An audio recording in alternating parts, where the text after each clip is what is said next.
পঞ্চায়ত আৰু গ্ৰাম্যোন্নয়নৰ ঠিকাভিত্তিক কৰ্মচাৰীৰ কৰ্মবিৰতি।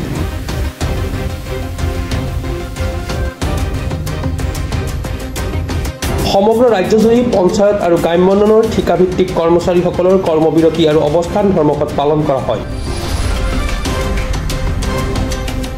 মুঠ 4 দফীয়া দাবী সম্বলিত এই কাৰ্যসূচীত বৰ্তমান বেতনৰ ন্যূনতম 30,000 টকালৈ বৃদ্ধি, প্ৰতি বছৰে 10% বেতন বৃদ্ধি, কৰ্মচাৰীৰ 60 বছৰ বয়সলৈ চাকৰি নিশ্চিত কৰা আৰু HR পলিচি নীতি প্ৰণয়ন কৰা। যোৱা 11 তাৰিখৰ পৰা 3 দিনীয়া কাৰ্যসূচীৰ আজি অন্তিম দিনা তেওঁলোকৰ দাবীসমূহ শীঘ্ৰে পূৰণ কৰিবলৈ চৰকাৰক দাবী জনায়, অন্যথা অনাগত দিনত অধিক প্ৰতিবাদী কাৰ্যসূচী গ্ৰহণৰ হুংকাৰ দিয়ে। সৌৰ অসম গ্ৰাম উন্নয়ন ঠিকাভিত্তিক কৰ্মচাৰীয়ে আমাৰ 4 দফীয়া দাবী অনুসৰি যোৱা 11/2025 পৰা আমাৰ কৰ্মবিৰতি পালন কৰি আছোঁ। আমাৰ সেই কৰ্মবিৰতি গোলাঘাট পশ্চিম উন্নয়ন খণ্ডতো আমাৰ ঠিকাভিত্তিক কৰ্মচাৰী কৰি আছে। আমাৰ মূল দাবী 4টা আছিলে। তাৰে প্ৰথম দাবীটো হৈছে বৰ্তমানে আমি পোৱা বেতনৰ উপৰিও ন্যূনতম 30,000 টকা অতিৰিক্ত বেতন বৃদ্ধি আৰু সমকামৰ সমমৰ্যাদা প্ৰথম আমাৰ দাবী। দ্বিতীয়টো হৈছে প্ৰতি বছৰে ন্যূনতম 10% বেতন বৃদ্ধি স্থায়ীভাৱে প্ৰয়োগ কৰা। আৰু 3 নম্বৰ, দীৰ্ঘদিন আমি যি সেৱা আগবঢ়াই আহিছোঁ এই বিভাগটোত, সেই বিভাগৰ স্বীকৃতি হিচাপে 60 বছৰৰ বয়সলৈকে চাকৰি সুনিশ্চিত কৰা আৰু HR পলিচি নীতি প্ৰয়োগৰ জৰিয়তে আমাৰ অধিকাৰ সুনিশ্চিত কৰা। এইকেইটা আমাৰ মূল দাবী আছিল। এই দাবীকেইটা আমি প্ৰায় আজি 2009 চনৰ পৰা আমি এই বিভাগতে কাম কৰি আছোঁ যদিও আমাৰ দাবীসমূহ আজি পৰ্যন্ত চৰকাৰে বিভাগে এতিয়ালৈকে আমাক সুনিশ্চিত কৰা নাই। যোৱা প্ৰাক্তন মুখ্যমন্ত্ৰী সৰ্বানন্দ সোণোৱালৰ শেষৰখন কেবিনেটত আমাৰ এই দাবীসমূহৰ উত্থাপন হৈছিল আৰু তেওঁলোকে আমাক কাৰ্যকৰী কৰিম বুলি কোৱাৰ পিছতো আজিলৈকে সেইখিনি সমূহ হৈ নহ'ল। তাৰপিছত 2022 চনত আমাৰ গ্ৰাম উন্নয়ন মন্ত্ৰী ৰঞ্জিত কুমাৰ দাসৰ স্বাক্ষৰিত এটি আমাৰ বিভাগলৈ প্ৰেৰণ কৰিছিলে। তেওঁলোকক কোৱা হৈছিল যে তেওঁলোকৰ চাকৰি সুনিশ্চিত কৰিব লাগে আৰু তেওঁলোকৰ যি 10% সেইটোও কৰিব লাগে আৰু 60 বছৰৰ যিটো চাকৰি সুনিশ্চিত সেইটোও কৰিব লাগে বুলি তেওঁ বিভাগলৈ পঠোৱাৰ পিছতো আজি পৰ্যন্ত হৈ নুঠিল। কিন্তু আৰু শেহতীয়াকৈ যোৱা জুলাই মাহত আমাৰ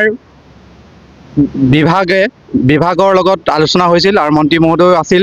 তেতিয়াও তেওঁলোকে কৈছিলে যে ছেপ্টেম্বৰ অক্টোবৰৰ ভিতৰত আমাৰ এইসমূহ পূৰণ কৰিব, কিন্তু এই অক্টোবৰলৈকে নোহোৱাৰ কাৰণে আমি এই সিদ্ধান্ত ল'বলগীয়া হ'ল।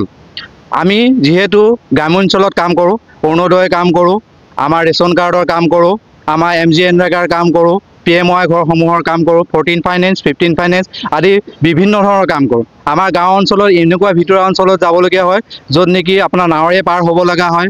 আমি বোকা পানী আপোনাৰ গুচকিব লাগে। ঘৰৰ মানুহৰ পিছফালে লেট্ৰিন পৰ্যন্ত, লেট্ৰিনৰ গু আমি গুচকি আমি PMY ঘৰ ছাৰ্ভে কৰিব লাগে। শেহতীয়াভাৱে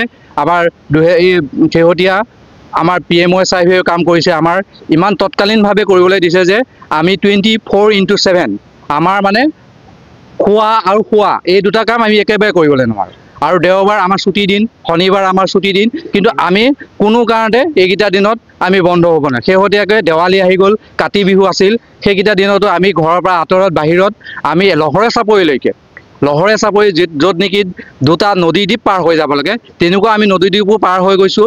এনেকুৱা এটা বিপদ সংকুল জেগালৈ যাবলগীয়া হয় য'ত বাঘৰ মৃত্যুৰ ভয় থাকে, য'ত বনৰীয়া হাতীৰ মৃত্যু ভয় থাকে। তেনেকুৱা জেগাতো আমি কাম কৰিছোঁ। তেনেকুৱা জেগাতো কাম কৰাৰ পিছতো আমাক চৰকাৰে আজিলৈকে সুদৃষ্টি সম্পন্ন হোৱা নাই। আমি ভাবিছোঁ, আশা কৰিছোঁ আমাৰ মাননীয় মুখ্যমন্ত্ৰী হিমন্ত বিশ্ব শৰ্মাদেৱে আমাৰ যিটো প্ৰয়োজনীয় যিখিনি আমাৰ দাবী আছে তেওঁলোকে অতি সোনকালে আমাক প্ৰাপ্যখিনি অধিকাৰখিনি দিব বুলি আমি আশা ৰাখিছোঁ।